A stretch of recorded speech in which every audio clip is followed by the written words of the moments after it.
I'm a little bit limited on what I have at home right now. But I did bring my camera home, so I've been doing a lot of photography. And I decided to use Photoshop because one of our projects in class was like the Layers of the Self project. And I decided to take like a 50s retro, like pop art look. So those are collaged self-portraits?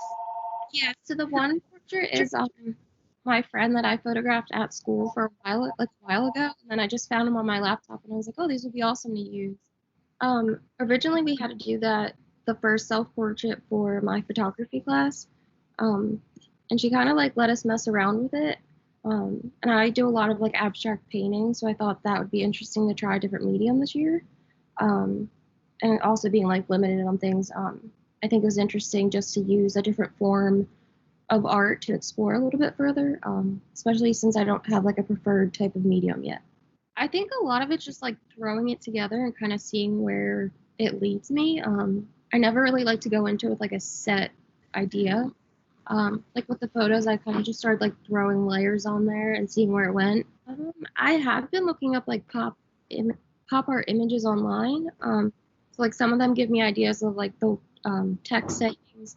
Um, but overall, I'm kind of just like going with it and seeing how they turn out. Yeah.